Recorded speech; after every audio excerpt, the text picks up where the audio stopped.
पश्चिमी यूपी के मुजफ्फरनगर में जनसभा में शामिल हुए गृह मंत्री अमित शाह। प्रत्याशी संजीव बलियान के पक्ष में बीजेपी आरएलडी की संयुक्त जनसभा। आगरा में सीएम योगी आदित्यनाथ ने प्रबुद्ध सम्मेलन को किया संबोधित। विपक्ष पर जमकर साधा निशाना, कहा मजबूती के साथ आगे बढ़ रहा है देश। कल मथुरा में बीजेपी प्रत्याशी हेमा मालिनी के नामांकन में शामिल होंगे सीएम योगी आदित्यनाथ। जनसभा को भी करेंगे संबोधित।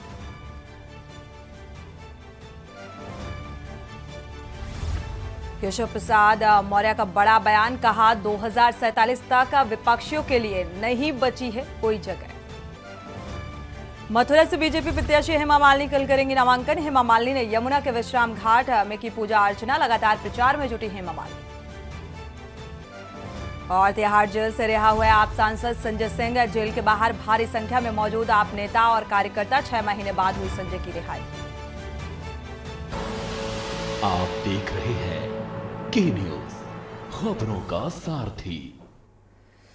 खबर उत्तर प्रदेश के साथ मैं सूरी चौहान। खबरों की शुरुआत अहम खबर के साथ बुलंदशहर का रुख करते हैं और बुलंदशहर पहुंचे डिप्टी सीएम केशव प्रसाद मौर्य। प्रत्याशी के पक्ष में जनसभा को संबोधित किया और विपक्ष पर केशव प्रसाद ने जमकर प्रहार किया। तो 2047 तक विपक्षियों के लिए कोई जगह नहीं रहेगी, इस बात का जिक्र।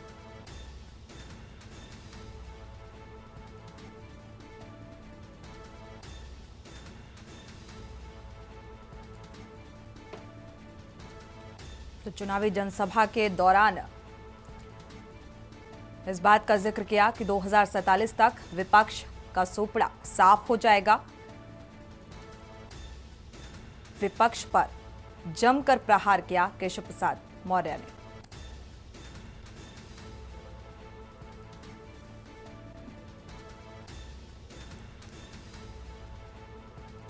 तो 19 अप्रैल को पहले चरण का मतदान होना है और इसको लेकर भारतीय जनता पार्टी की तैयारियां और इसी को लेकर होना लोकसभा सीटों के लिए अपने प्रत्याशियों के समर्थन में वोट की अपील और चुनावी जनसभाओं को संबोधित करते हुए नजर आ रहे हैं। डिप्टी सीएम केशव प्रसाद मौर्य का बयान निकलकर सामने आया है। विपक्ष पर जमकर निशाना साधा बुलंदशहर दौरे के दौरान।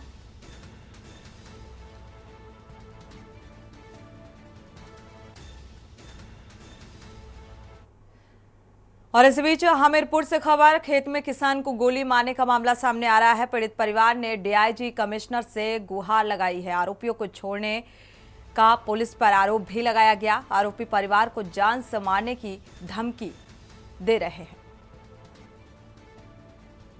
तो प्रशासनिक लापरवाही का आरोप कि आरोपियों को छोड़ा गया और आरोपी परिवार को जान से मारने की धमकी लगातार दी जा रही है। हमीरपुर से अहम खबर,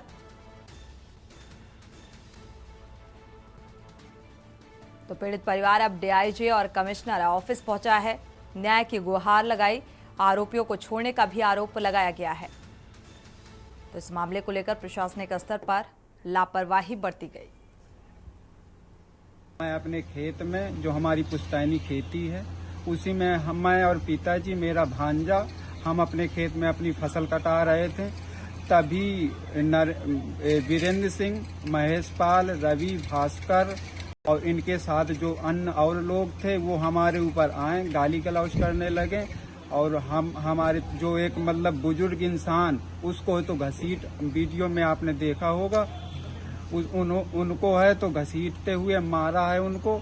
और जब उन्होंने मुझे कहा कि इसको साले को जान से मार दो, इसको ये बचना न चाहिए, तो मेरे हवाई फायरिंग की, जो मेरे पिता के हाथ में लगी है। इसके बाद गाली गलौज करते हुए और भग गए। पुलिस ने उनको अरेस्ट किया। खबरें अभी और भी हैं, वक्त एक छोटे से ब्रेक का, लौटेंगे जा।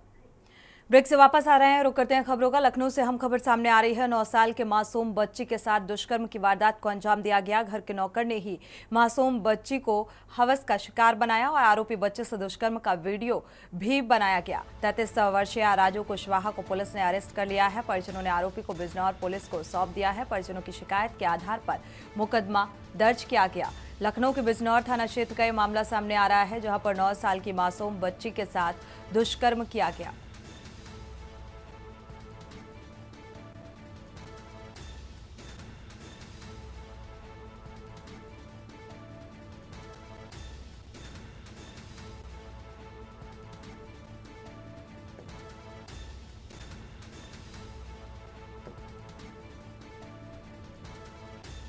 तो फिलहाल इस मामले में आरोपी की गिरफ्तारी हो चुकी है, प्रशासनिक कार्रवाई जारी। बहराइच से खबर सामने आ रही है। होमगार्ड जवान ने गंभीर आरोप लगाए हैं, प्रताड़ना का आरोप लगाया गया है और कोतवाली के ड्यूटी मुंशी पर यह आरोप लगाए गए हैं। प्रताड़ना का आरोप तो निशस्त्र जवान ने जबरन राइफल संग ड्यूटी कराने का आरोप लगाया और ड्यूटी मुंशी ओमकार सिंह पर प्रताड़ित करने का आरोप लगाया है। होमगार्ड सत्येंद्र मोहन श्रीवास्तव ने यह गंभीर आरोप लगाए हैं। मामले से नाराज हुआ जिले का होमगार्ड यूनियन मुंशी पर कार्रवाई के लिए एसपी को एक एप्लीकेशन भी दी गई है। दोषियों पर कड़ी कार्रवाई की मांग की गई। तो एसपी ने आश्वासन दिया है कि दोषियों के खिलाफ सख्त कार्रवाई की जाए।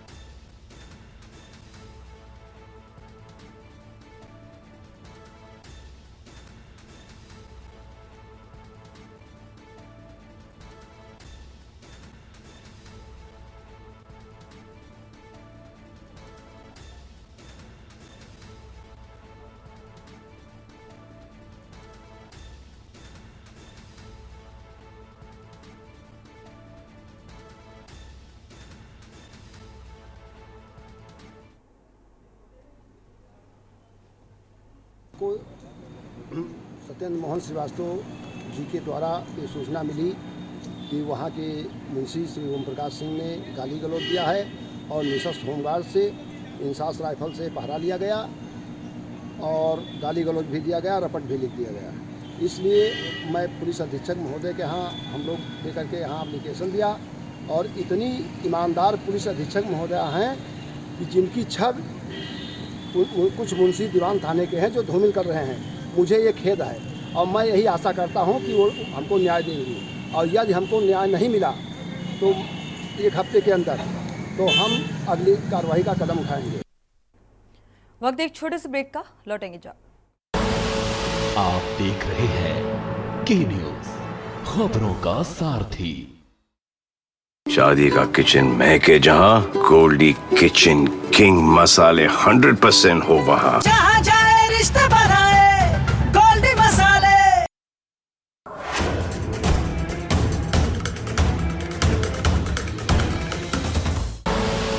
आप देख रहे हैं के न्यूज, खबरों का सारथी। ब्रेक से वापस आ रहे हैं, रुक करते हैं खबरों का। कौशाम्बी से अहम खबर सामने आ रही है। जमीनी विवाद को लेकर दो पक्षों में जमकर मारपीट, दोनों पक्षों में जमकर ईंट पत्थर चले हैं और मारपीट का वीडियो अब सोशल मीडिया में वायरल हो रहा है। सैनिक कोतवाली के मनकापुर गांव की ये घटना सामने आ रही है। दो पक्षों में विवाद हुआ, मारपीट तक की नौबत आ गई और कई लोग दोनों पक्षों से घायल हुए।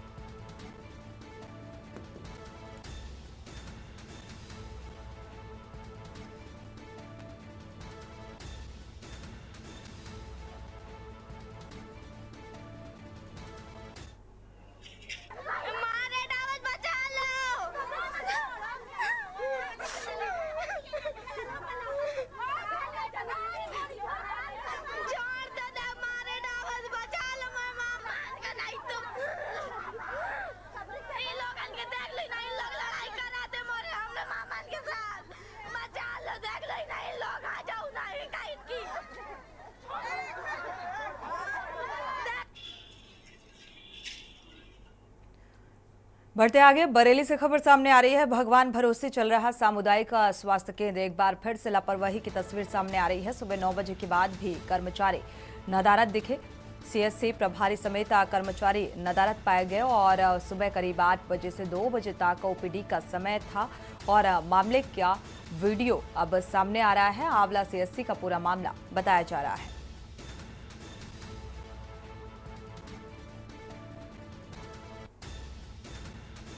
तो सीएससी प्रभारी समेत जो कर्मचारी हैं वो फिलहाल यहां मौजूद नजर नहीं आए।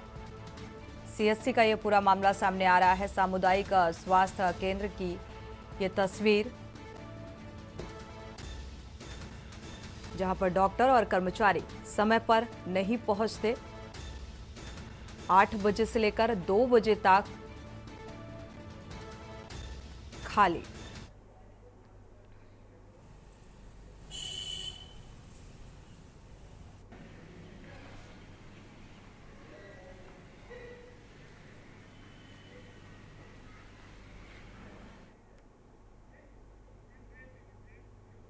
वक्त एक छोटे से ब्रेक का, लौटेंगे जब। ब्रेक से वापस आ रहे हैं, रुक करते हैं खबरों का। लखनऊ से हम खबर सामने आ रही है। वजीरगंज पुलिस को बड़ी सफलता हाथ लगी है और गिरफ्तारी की गई। वजीरगंज पुलिस ने अभियान के तहत ये गिरफ्तारी की है। वारंटिया मारूफ और यासीन को पुलिस ने फिलहाल गिरफ्तार किया है।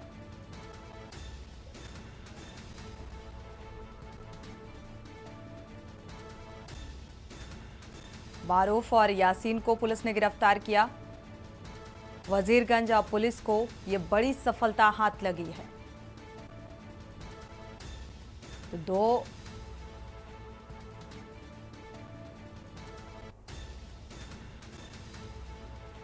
तो दो आरोपियों की गिरफ्तारी। फिलहाल आगे की कार्रवाई जारी।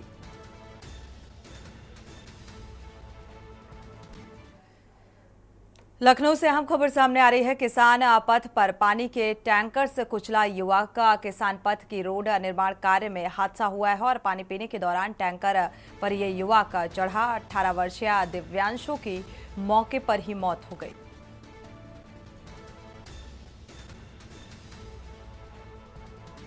तो पानी पीने के दौरान टैंकर पर चढ़ा था ये युवक। 18 वर्षीय दिव्यांशु इस शख्स का नाम बताया जा रहा है, जिसकी मौत हो गई। लखनऊ से अहम खबर सामने आ रही है। किसान पथ पर ये टैंकर था और इसी पर ये युवक चढ़ा हुआ था। किसान पथ की रोड निर्माण कार्य में ये हादसा होना बताया जा रहा है।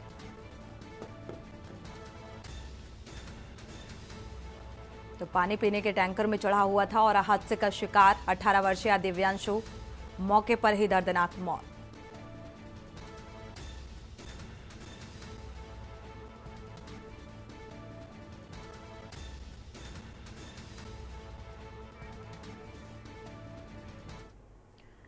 और इसी बीच कानपुर से अहम खबर सामने आ रही है। बहन से छेड़खानी का आरोप करना भारी पड़ा।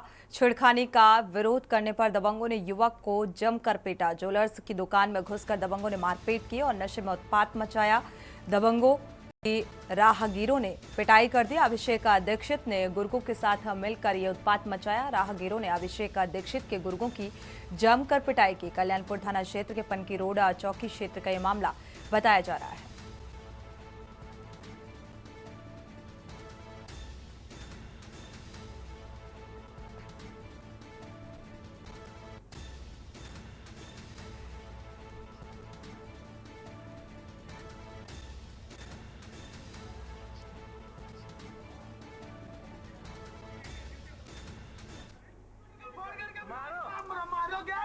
तुम मारोगे ना, तुम मारोगे ना।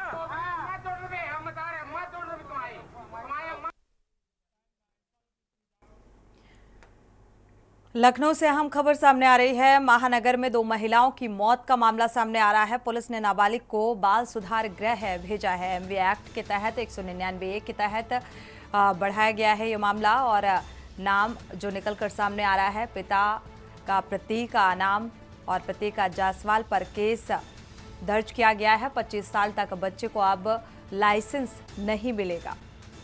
तो करीब सुबह कार सवार नाबालिग ने कुचला था और शबनम और साइदा बानो को कार से कुचला गया था। महानगर में 2 महिलाओं की मौत का ये मामला सामने आया।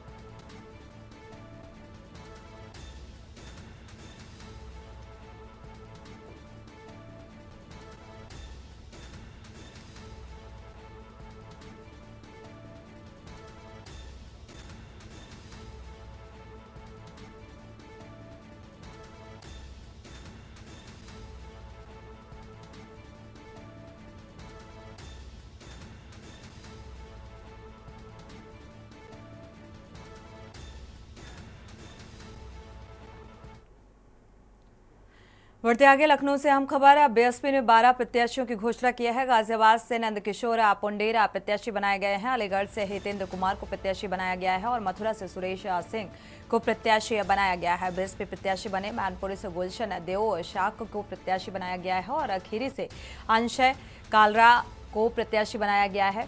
और बीएसपी ने 12 प्रत्याशियों के नाम का ऐलान किया है। गाजियाबाद से नंदकिशोर पुंडेर प्रत्याशी बनाए गए हैं। तो बीएसपी ने 12 प्रत्याशियों की लिस्ट जारी की है। तो खेरी से अंशय कालरा को प्रत्याशी बनाया गया।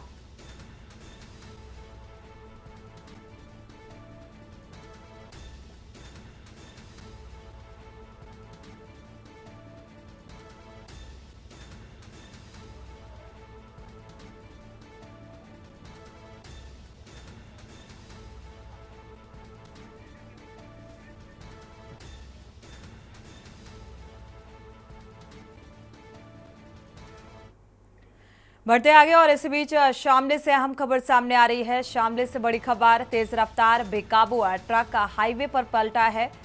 तो तेज रफ्तार का कहर देखने को मिला। दर्जनों लोगों के फंसे होने की संभावना जताई जा रही है। शामली से अहम खबर, हादसे की तस्वीर सामने आ रही है। दुर्घटना में कई युवकों के मौत की भी आशंका जताई जा रही है। तो युवक को रौंदकर ये ट्रक चालक भाग रहा था और इसी वजह से यह हादसा हुआ। दिल्ली की ओर से शामली जा रहा था ये ट्रक और अनियंत्रित होकर पलट गया। कई लोगों की फंसे होने की आशंका जताई जा रही है और कई लोगों की मौत की भी आशंका जताई जा रही है। रेस्क्यू जारी है। कांधला कस्बे के दिल्ली बस स्टैंड का ये मामला सामने आ रहा है। तो प्रशासनिक अमले की मौजूदगी घटनास्थल पर लगातार इस हादसे को लेकर फंसे होने की जो आशंका जताई जा रही है, इसको लेकर रेस्क्यू जारी है।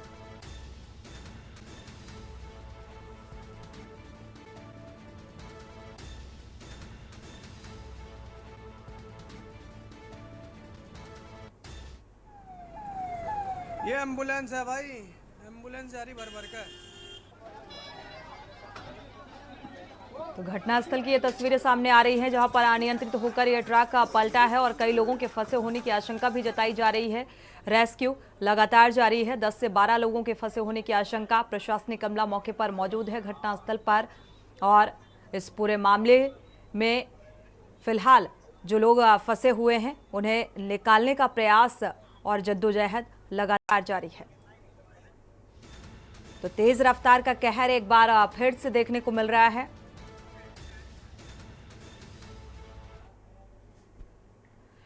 कायमगंज में लोकसभा सामान्य निर्वाचन 2024 के मद्देनजर जिलाधिकारी डॉक्टर विजय कुमार सिंह और पुलिस अधीक्षक विकास कुमार द्वारा लोकसभा क्षेत्र के विधानसभा कायमगंज के 7 पोलिंग सेंटर और 32 पोलिंग बूथों का निरीक्षण किया गया। निरीक्षण के दौरान उच्च प्राथमिक विद्यालय शमशाबाद में रैंप खराब हो गया और जिलाधिकारी द्वारा रैंप सही कराने और रैंप पर रेलिंग लगवाने के निर्देश दिए गए हैं प्रधानाध्यापक को। वहीं जिलाधिकारी द्वारा कक्षा 7 के बच्चों से गणित के सवाल हल कराए गए और जिन्हें बच्चे हल नहीं कर सके, शिक्षा का स्तर अत्यंत खराब पाया गया। जिलाधिकारी द्वारा बच्चों को उनकी मातृभाषा में समझाने के भी निर्देश दिए गए हैं और कायमगंज स्थित प्राथमिक विद्यालय चिलौली मतदान केंद्र पर मेन रोड से विद्यालय तक का रास्ता सही कराने और लाइट की व्यवस्था सही कराने के निर्देश दिए गए हैं। निरीक्षण के दौरान विद्यालय में शिक्षा का स्तर भी ठीक नहीं पाया गया।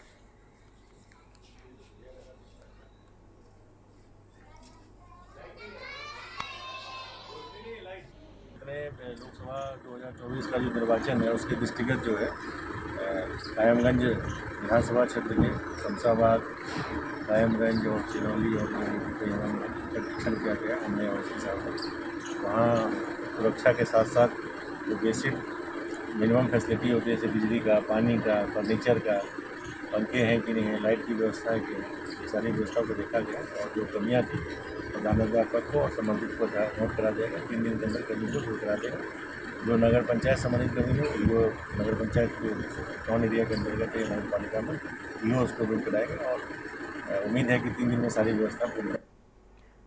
बढ़ते आगे, आरक्षी नागरिक पुलिस परीक्षा के पेपर लीक की घटना, मुख्य अभियुक्त राजीव नयन मिश्रा की गिरफ्तारी के संबंध में ADG law and order Amitabh Yash ने क्या कुछ कहा, वो आपको सुनाते हैं। 17 व 18 फरवरी 2024 को उत्तर प्रदेश पुलिस भर्ती एवं प्रोन्नति बोर्ड द्वारा आयोजित आरक्षी नागरिक पुलिस 2023 की सीधी भर्ती परीक्षा आयोजित की गई थी। कुछ आपराधिक तत्वों द्वारा उक्त भर्ती परीक्षा का पेपर लीक किए जाने के संबंध में प्रदेश में कई जनपदों में अभियोग पंजीकृत कर प्रकरण की जांच special task force Uttar Pradesh द्वारा की जा रही थी। जांच तथा पूर्व में गिरफ्तार अभियुक्तों से पूछताछ के आधार पर प्रकरण में मुख्य अभियुक्त व मास्टरमाइंड राजीव नयन मिश्रा निवासी प्रयागराज तथा वर्तमान निवासी भोपाल का नाम प्रकाश में आया था। कानपुर से लोकसभा सीट के बीजेपी प्रत्याशी रमेश अवस्थी से के न्यूज संवाददाता सारिका गुप्ता ने खास बातचीत की, सुनाते हैं आपको। लोकसभा चुनाव का बिगुल बज चुका है और अब जो है प्रत्याशी जनता के बीच जा रहे हैं, एजेंडे लेकर जा रहे हैं और जनता को रिझाने का काम कर रहे हैं। भाजपा से जो प्रत्याशी है रमेश अवस्थी जी, वो हमारे साथ हैं, उनसे बातचीत कर लेते हैं। सर, आपकी क्या रणनीति और किन मुद्दों को लेकर जा रहे हैं? देखिए, एक मुद्दा है, वो है कानपुर के विकास का।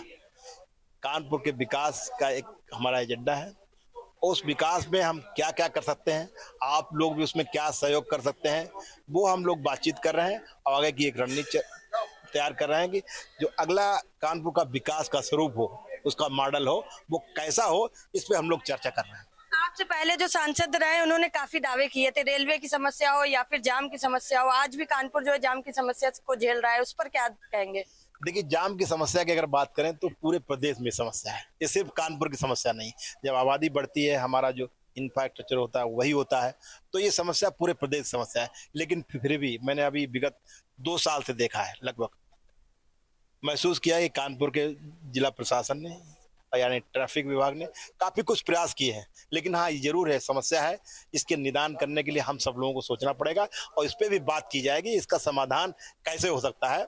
साथ में अगर विकास की बात की जाए तो हमारे जो माननीय सांसद सत्यदेव पचौरी जी हैं, उन्होंने विकास कई क्षेत्रों में विकास कराया और आगे भी वो विकास कराने की उनकी जो योजनाएं थी, वो कई 100 करोड़ की योजनाएं थी जो आगे की प्लानिंग में उनकी थी।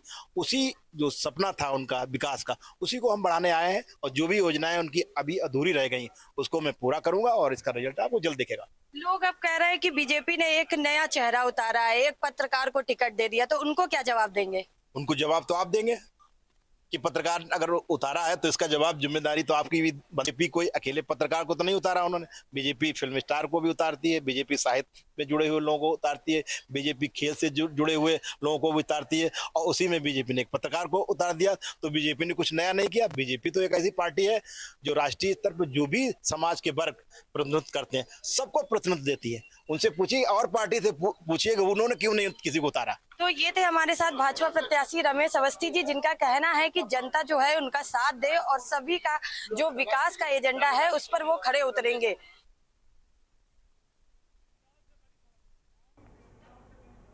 और इसी बीच इंदौर से बड़ी खबर सामने आ रही है। इंदौर से अहम खबर,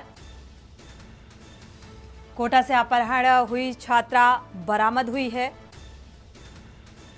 छात्रा और उसके साथी को क्राइम ब्रांच की टीम ने बरामद किया।